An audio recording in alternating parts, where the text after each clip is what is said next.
For mga insan, narinig nyo na to every year na sinasabi ng mga insan natin na ganito ganyan, ganito ganyan. Ako, starting ng January 1, 2026, ang goals ko, sasabihin ko na dito, ilalatag ko na. Magpa-fit sobra. Ang goal ko lang next year is magiging family, career, and fitness. Diyan lang iikot-sirat lang yun yung buhay ko. So, sobra kong pupunitin yung sarili ko pag nag-start na yung 2026 kasi ayoko nang pumalpak.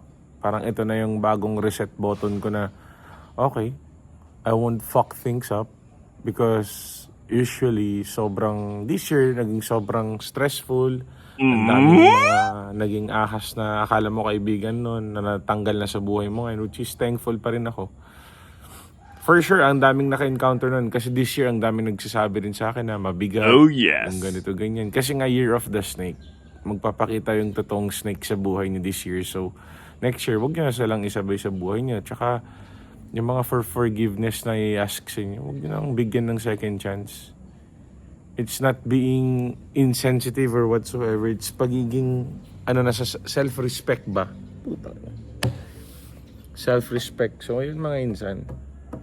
Dire-diretso lang tayo sa goals.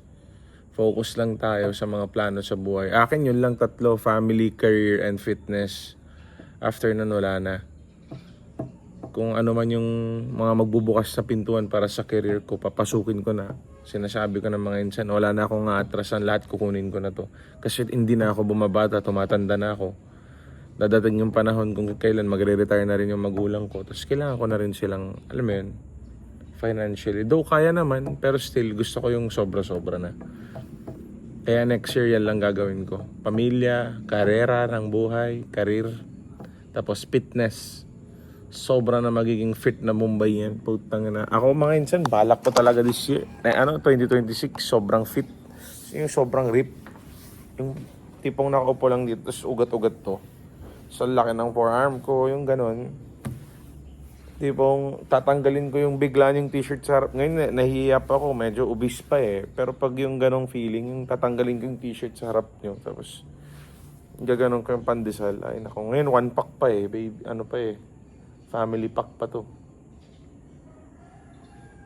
Wala lang. Ang daming realizations this year na parang ang daming natanggal na mga toxic na tao sa buhay ko. And sobrang grateful ako, thankful ako kay God na, alam mo yun, life is good pa rin at the end of the day.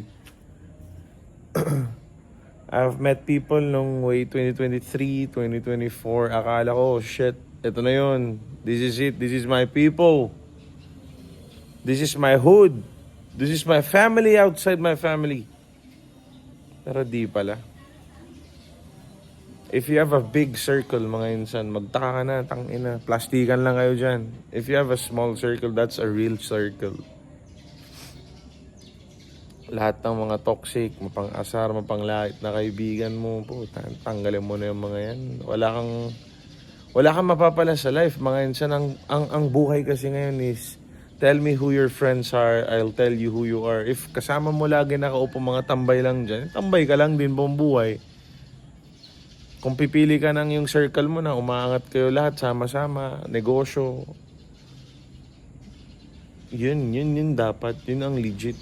Bakit? Kasi nag-i-enjoy na kayo, nagkumikita pa kayo. At hindi pa masama loob ng magulang yun na nasa labas kayo na wala kayong ginagawa. At least, masaya sila na he's working, he's making money, he's doing something. Diba? Dami papasok sa isip ng magulang nyo. Ako, 30 na ako. Magka-31 na ako next year. So, sobra laki ng ginain ko this year kasi puro stress yung lumapit sa akin eh. Hindi ako nakapag-gym ng maayos this year. Pupunta ako, tutuloy ko ng for 1 week, 2 weeks. Sa afternoon, wala na naman. Gaganda konti yung katawan, tapos mawawala ulit. Pero this year, dedicated na ako 2026. Gagawin ko lahat. Para sa magandang kahan na to, papagandahin ko yung buhay natin. Makikita nyo naman eh. Tsaka magdi-daily vlog na ako as promised. Hindi ko man makompleto yung 365 days, pero sana makompleto ko yung 350 plus days or 300 days man lang, di ba? Of vlogging in a year. Though di naman tayo sobrang sikat sa YouTube, pero malay mo, di ba? Makachamba tayo. Makahit tayo ng home run. Yun, that's my goal for 2026 and I'm ready. Basta healthy lang family ko, mom and dad ko, mga kapatid ko. Dalawa kong kapatid, sana mabless na sila ng baby. Yan lang pinamangarap ko everyday for my family. That's it. Okay mga insan, yun lang, pamilya. Walang mas hihigit na tao kaysa sa pamilya mga insan. Sometimes nakakalimutan natin ang pamilya pag sobrang in love tayo, nabablind tayo sa side na yun. Pero putang ina, pamilya pa rin at the end of the day, boy. Pamilya pa rin, insan. Sobra na family yan. Family pa rin ang magpoprotect ng peace mo sa huli. Sila pa rin ang magbaback up sa'yo kahit sobrang tanga-tanga mong anak, kapatid. Sila pa rin magbaback up para sa'yo. So yun, that's my life lessons and that's my goal for 2026. So I'll see you next year mga insan. I love you guys so much. Tuloy-tuloy pa rin ang pag-update natin sa Facebook and YouTube. Hopefully next year, madare-diretso ko na to. Okay, I promise you guys, mag-golden play button tayo next year, okay? I'll do my best. Love you.